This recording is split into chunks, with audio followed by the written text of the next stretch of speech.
மன்னவா ஒரு கோயில் போய் இந்த மாளிகை எதற்காக?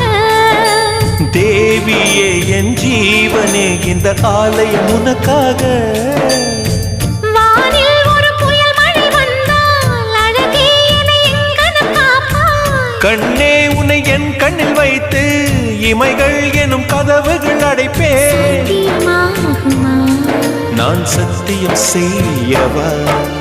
தொடு தொடுவெனவே வானவில் என்னை தூரத்தில் அழைக்கின்ற நேரம்.